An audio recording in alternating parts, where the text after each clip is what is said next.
Well, hello everyone, Lock Garden Bird Lady here, coming to you guys with a quick video. And in this video here, I just want to talk about the amazing, and no, I'm not exaggerating, aloe vera plant. So let's jump right into it.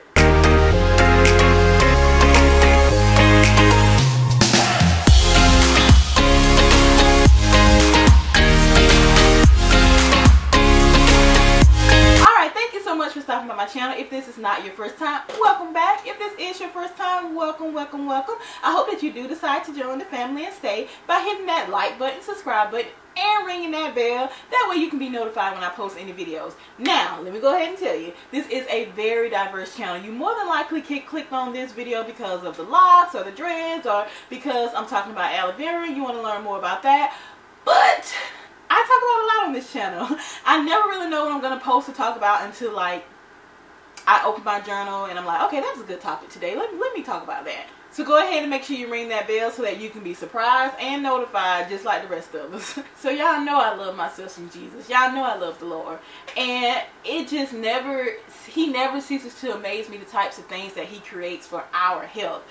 He knew my hair was going to be damaged one day and I was going to need this plant here, but it just never ceases to amaze me, the stuff that God just creates and how everything just works together for our betterment. It's just absolutely amazing. I don't know where I've been.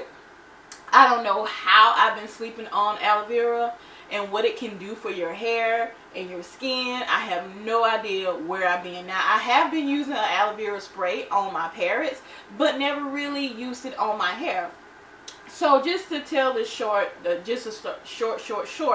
background, if you don't know if this is your first time here, of course you don't know. So about a year and a half ago, I actually damaged my locks with color. I have the whole, it's a long story. I have the whole entire story in the description box below, so you can click on that video as well and see how I ended up damaging my locks. But my locks have been being restored because I have been doing just different things to just make sure that I get that moisture and that softness back to my hair and make sure that, you know, I didn't have any breakage or anything like that. But I can still feel the difference from my virgin. Let's see if I can safely slide one out. Ooh, I don't want to break them. Alright, so I can actually feel the difference between like my virgin hair and where the damage started, and it's usually around here. I can barely feel the difference anymore. It felt a little frayed and dried where the dye was, but it felt better, but it still felt the difference. So I'm like, something is missing. There has to be something out there. Since I've been using aloe vera, I can barely, it's like just because I know where the damage really starts at, I can't really feel the difference. My locks pretty much feel soft and the same all the way down. So what I'm doing is I usually get these aloe vera leaves from Walmart or either a grocery store. Kroger sometimes has them. A store called Food Depot, it sometimes has them. So with the aloe vera leaves, I pay anywhere between $2 and $2.50 for one leaf. So what I was like, I'm like, well, let me start growing this myself. If you didn't know, I am a certified licensed master gardener. Now you guys know my real name. Well, only the first name. So my expertise is actually vegetables. Vegetables, flowers, anything outside. When it comes to indoor flowers and plants, I've never really grown anything indoors except for like herbs and things like that in the windowsill. But yeah, this is really new for me. I did a lot of researching on this plant and how to grow it. So I just wanted to do like a grow guide on the things that I've learned about the plant. I've had this one here. I planted these about maybe a week or so ago, and they already have started to give off new leaves. So I guess they're doing pretty good. Like I said, this is my first time. I even learned about how good growing aloe vera can be for the air quality in your home. So I'm rambling. Let me get to the reason that you're here before you click off the video. But if you do click off the video and decide to leave, give it that thumbs up before you leave. But nah, stay. It's gonna be some good information. So what I want to do first is I want to give some history about aloe vera, and I may be looking up and down, but that's only because I'm trying to stay focused and I don't want to waste you guys any more of you guys' time. The history and use of aloe vera, it dates all the way back to over 5,000 years ago. Now, all civilizations, without any exceptions, have some kind of writings or references to this plant they call magical plant in some cultures, aloe vera. So, aloe vera appears in Chinese and Sumerian writings about around 3000 BC. Aloe was even used in the Bible. It's even talked about in several places in the Bible. And I put a link to those scriptures in the description box below. Even at the burial of Jesus Christ, aloe vera was used along with spices and linen as a way to preserve the body.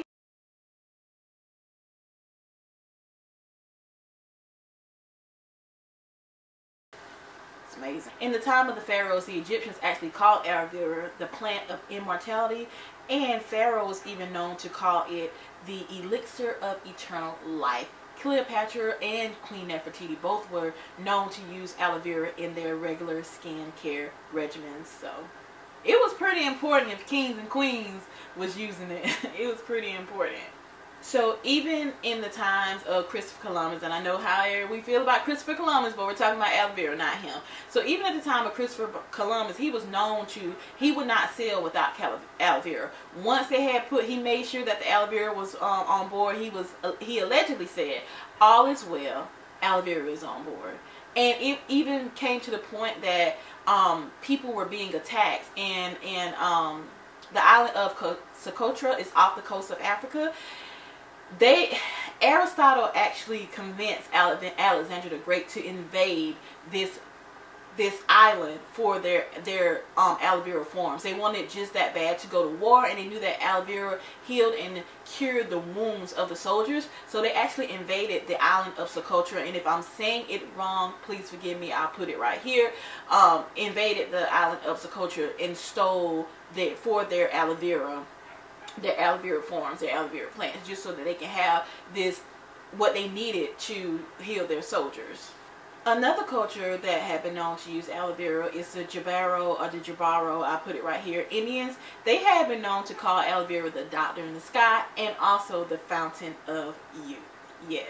So at the end of World War II, aloe vera was once again introduced, made known, because we know about the atom bomb, the A-bomb that was dropped on Hiroshima and Nagasaki.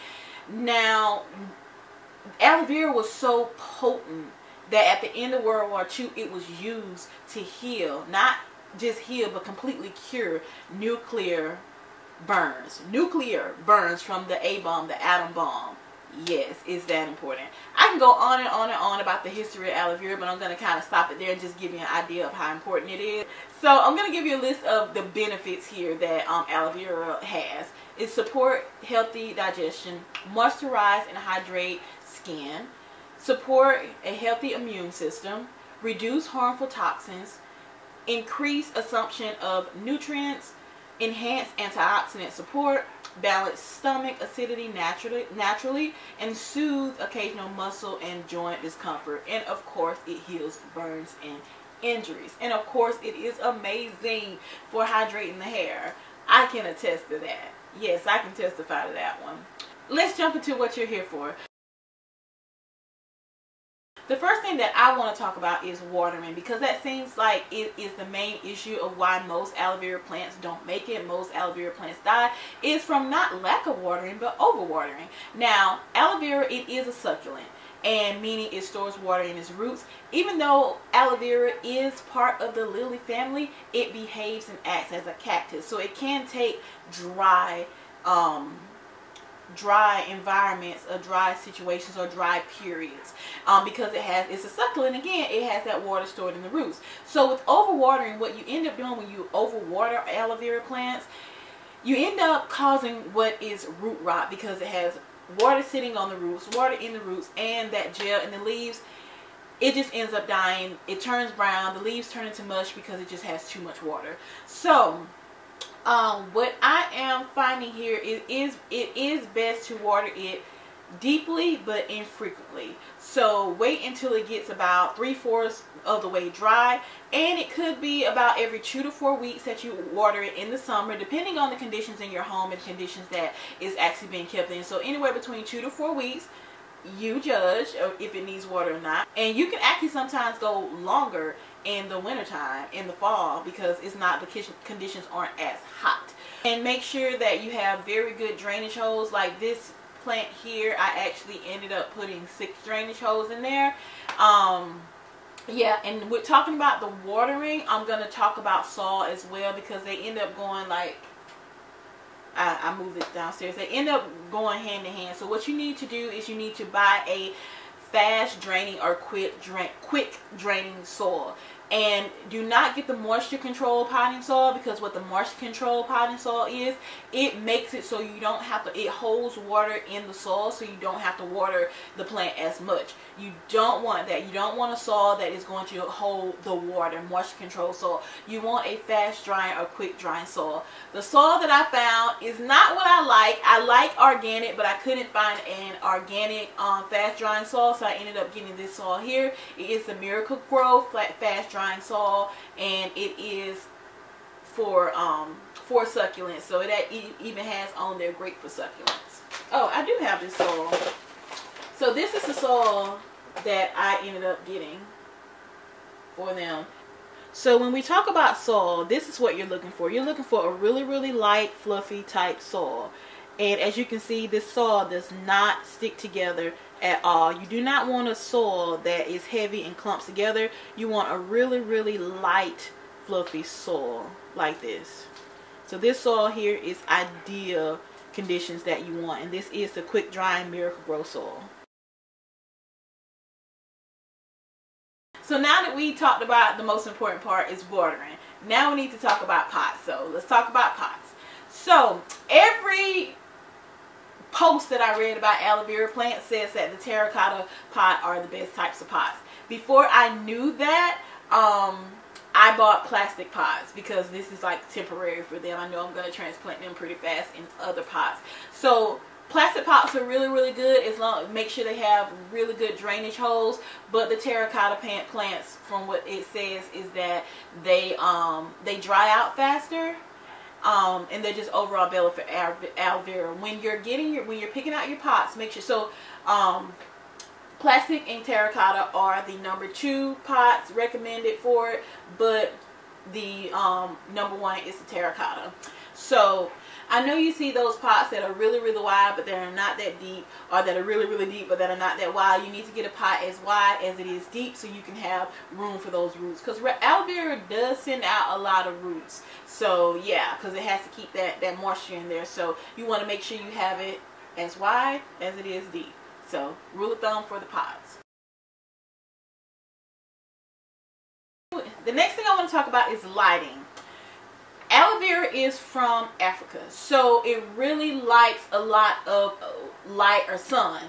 But the thing about the aloe vera plants that we're buying is we're buying them from Home Depot, Lowe's, Farm Store, Walmart, wherever we may be buying them from. They're not used to that direct sun. They've been kept indoors and they've been sheltered. So keeping them in direct sun is not a good idea without training them first. They're best kept indoors and in direct light. They need a lot of light or they will become leggy. And what leggy plants do is that's when the stem begins to stretch out and you have a really long plant with not that many leaves, so the stem is the longest part. So you definitely don't want that. You want, as you can see, you can't even see the stem. You just want your leaves. You don't want all that stem. You just want your leaves. So when you notice that your plant seems to be stretching out with that leaf, the leaves begin to get really thin and the stem begins to get really long, then you know that it's not getting enough light. So where I have mine right now is I have them in front of our doors to the back door. They are double doors and they're glass, so the doors to our back porch is ideal, is perfect for them because they get a lot of sun, but it's not direct sun. You can grow them outside if you live in a hot enough area. I live in Georgia. It's hot. It gets hot here, but any frost will kill them. So if you're gonna keep them outside, you will need to train them first, because that heat of that sun beating down on them and they have never had that before, it will dry your plant out, not in a good way that it likes, but it will actually end up burning your plant as well. So you want, if you're going to grow them outside in a pot and just bring them in the winter, you want to train them. You want to start, it's called harden them off. You want to harden them off for that hot that direct sun. but it's best to just grow them in direct direct sunlight. God, that was difficult. Alright, so the next thing I want to talk about is fertilizer. From what I've been reading, aloe vera really does not need a lot of fertilizer. And I know we have this innate sense that we just want to fertilize our plants. I'm a master gardener, I know. I'm a gardener, I know. We just want to fertilize our plants. But sometimes fertilizer can do more harm than good. So if your plant looks healthy and it looks like it doesn't need any fertilizer, no need to. But if you do, don't overdo it. Do it once a year in the spring, or in the but do it once a year in the spring, and make sure it's a high phosphorus fertilizer. When you look at the fertilizer, the numbers on the fertilizer bag, you're going to see 3 numbers. Those 3 numbers signify NPK. NPK signifies nitrogen, phosphorus, and potassium. When you see that first number higher than that second and third number, you know it's a high nitrogen fertilizer. You don't want that. What you want is you want that second number higher than the first number. That's how you know it is a high phosphorus fertilizer. What you can do, just to bypass the numbers and everything, just get yourself some bone meal, some organic bone meal. I like the Job kind, or the organics kind. Get you some organic bone meal, throw it in there with your potting soil, and that'll fertilize, and that will be enough for the year. One time a year, if you just have to fertilize your aloe vera plant. So when you are purchasing your aloe vera plant, you want to go ahead and just purchase everything together, because you want to go ahead and get it out of the pots. Everywhere that I saw aloe vera plants, they all came in these little bitty teeny tiny pots here. Little bitty teeny tiny pots. And so the roots had already started wrapping around and becoming root bound. And some of the roots were actually even turning brown.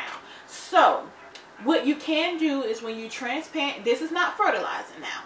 When you transplant your aloe vera plants, you can dust the stem with rooting hormone. And I'll put the 2 that I like to use over here. All rooting hormone does is it's just like it sounds. It is a hormone that causes your plant to kick out more roots. It's a natural hormone for the plant, but we're just artificially giving it to the plant to give it a little bit of kick. And that way, if those roots that are root bound, if they end up not making it, if they end up dying, you already have treated that stem with that root hormone, so that it already start kicking out new roots for you. So that's just a little tip that I have.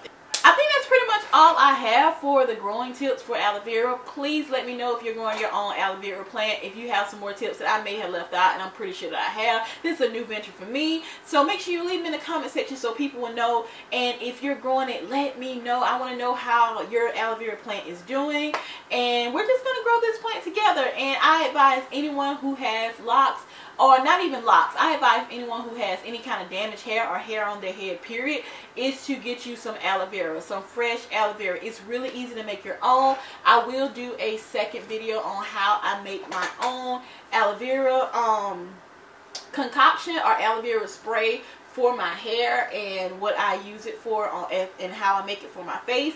So I will definitely do that for you guys. But I think that's all I have. So if you like this video, if you like this content, make sure you give this video a thumbs up and leave me a comment and let me know. And as usual, toodaloo, bye bye, see you in the next one.